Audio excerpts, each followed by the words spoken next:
Hello বন্ধুরা, আজকে রান্না করব কচুর ফুল। তো আগে কোনো দিনও এই কচুর ফুল রান্নাও করিনি, খাইও নি। তো বর দেখি বাজার থেকে নিয়ে এসেছে কচুর ফুল। তো কী করে রান্না করতে হয় সেটাও জানি না, তাই পাশের বাড়ির দিদির কাছে শুনে আর কিছুটা নিজের মন মতন করে রান্না করলাম। প্রথমে ফুলগুলোকে কুচো কুচো করে কেটে ধুয়ে নিয়েছি।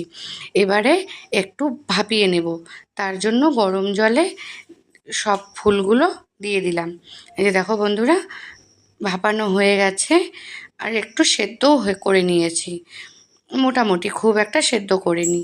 আর দেখো জলটাও পরিবর্তন হয়ে গেছে, সাদা জলের কালার, জলের যদিও কোনো রং নেই, তো সবুজ হয়ে গেছে।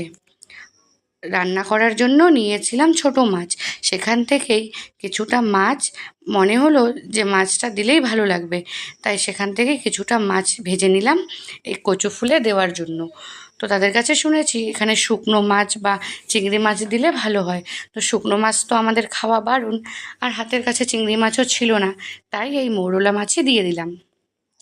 মাছগুলো ভেজে নামিয়ে নিয়ে দিয়ে দিলাম ফোড়নের জন্য কালো জিরে, পেঁয়াজ, রসুন আর কাঁচা লঙ্কা।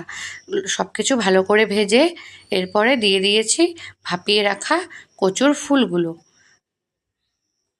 যে কিছুটা ভেজে নিয়েছি। এরপরে দিয়ে দেব লবণ আর হলুদ।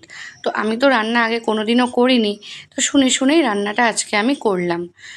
তো তোমরা কে কে আগে খেয়েছো বা রান্না করেছো, কেমন স্বাদ কমেন্টে জানিও। তো এই যে লবণ আর হলুদ দিয়ে ভেজে নেব। লবণটা এখানে কমই দিয়েছি, যেহেতু কচু, লবণ পেলে তো অনেকটাই কমে যাবে। এই যে দেখো বন্ধুরা, অনেকটা কমেও গিয়েছে আর অনেকটা জলও বেরিয়েছিল, তো জলটা শুকিয়ে গেছে। এবারে দিয়ে দেব ভেজে রাখা মাছগুলো। মাছগুলো দিয়ে আবারও ভালো করে লাল লাল করে ভেজে নেব। এই যে বন্ধুরা দেখো, আমার ভাজা হয়ে গেছে, লাল করে ভালো করে ভেজে নিয়েছি। যেহেতু কচু গলায় ধরবে কি না সেটাও তো জানি না, আগে তো কখনো খাইনি, তা সেই ভয় থেকে দিয়ে দিলাম কিছুটা লেবুর রস।